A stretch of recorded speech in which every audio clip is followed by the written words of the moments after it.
तो पहली बार हमें ऐसा कोई मिला है जो अपनी बाइक से उतरना नहीं चाहता है। ये कहता है मैं बाइक से नहीं उतरूंगा।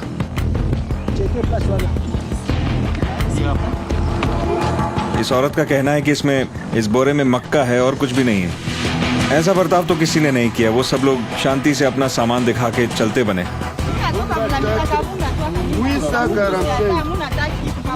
ये कहती है कि ये पोटली नहीं खोलना चाहती, बाहर से हाथ लगा के महसूस कर लो कि इसमें क्या है। इस गठरी में मक्का तो बिल्कुल भी नहीं है। ये अब भी गठरी खोलने से इनकार कर रही है। इसमें वाकई मक्का है। इस तरह देर करने से शक बढ़ता है और इसका कोई फायदा नहीं। और देखिए, यही वो चीज है जिसकी हमें तलाश थी।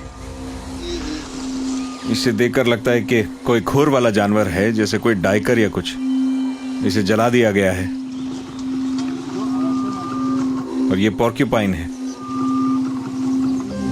ये देखकर आप सोच रहे होंगे कि ये दो छोटे छोटे जानवर ही तो हैं, इससे क्या फर्क पड़ता है। मगर रेंजर्स से नजरें बचाकर ये सब करते हैं। अगर इस इलाके का हर परिवार हफ्ते में ऐसे 2 जानवर भी ले जाए तो इस पार्क के इकोसिस्टम पर गहरा असर पड़ेगा। ICCN के रेंजर्स की बदौलत मांस लेकर इस तरह खुलेआम घूमना इन लोगों के लिए काफी मुश्किल हो गया है। मगर ये औरत इस मीट को अपने परिवार के लिए नहीं ले जा रही थी। दरअसल ये एक बड़ी समस्या का छोटा सा हिस्सा है। तो अब ये लोग कह रहे हैं कि इसके पास इतने पैसे इसलिए हैं क्योंकि ये असल में पोचर नहीं, एक ट्रांसपोर्टर है। मीट की कमी की वजह से इस जंगल में कई अलग अलग तरह के पोचिंग के गैंग्स काम करते हैं। तो ये अपने पैसे को डबल करती है। ये पोचर्स से मांस खरीदती है, कुछ ही डॉलर्स में ये पोचर्स से मांस खरीदती है, और जब तक ये मांस शहर ले जाती है तो मांस की कीमत दुगनी हो चुकी होती है। ऐसे गैर कानूनी पोचिंग नेटवर्क्स पूरे देश में फैले हुए हैं। और जब बात जानवरों की रक्षा की होती है, असली फायदा इन शिकारियों को पकड़ने में है। तो कमांडर कहते हैं कि इस औरत को पकड़ने का ये फायदा है कि इसकी मदद से और लोग पकड़े जा सकते हैं। Nani kuua nyama za park? Wewe?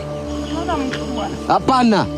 Nauliza mko wangapi? Jail भेजे जाने के डर से ये औरत हमारी मदद करने को राजी हो गई। तो इस औरत से कुछ इन्फॉर्मेशन मिली है। इसने बताया है कि 2 जगहों से ये मांस खरीदती है और ये आज सुबह जहां से मीट खरीद के लाई थी वो जगह पार्क के अंदर है। इस औरत ने हमें जगह भी बता दी है। अब ये लोग उस जगह पर जाएंगे दबे पांव, बिल्कुल शांति से। देखते हैं ये लोग पकड़ में आते हैं कि नहीं। अब हमारे पास बड़े खिलाड़ियों को दबोचने का मौका है, तो हम निकल चुके हैं जंगल की गहराइयों की तरफ। तो जिस औरत को हमने आज पकड़ा था उसने इन्हें समझाया था कि ये सड़क खत्म होते ही एक जगह आएगी और इन्हें लगता है कि वो यही जगह है। यानी इस टीम को घने जंगल में जाना होगा जहां ठीक से देख पाना मुश्किल है और दबे पांव जाना तो नामुमकिन। पता नहीं क्या हुआ, लेकिन सब लोग अचानक अपने घुटनों के बल बैठ गए।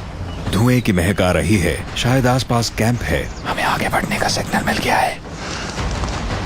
इसी साल में इसी तरह की रेड में पार्क के इसी हिस्से में 2 रेंजर्स मारे गए थे। पीछे रहो, पीछे रहो, पीछे रहो। फिर से कमांडर ने सबको नीचे बैठने को कहा और शांत रहने को भी। हमारे सामने कुछ तो चल रहा है, कुछ हो रहा है वहां पे। बस 2 लोग हैं वहां। 2 स्काउट आगे बढ़ रहे हैं। पीछे रहो, पीछे रहो। और फिर कुछ ही पलों बाद आगे बढ़ने का इशारा।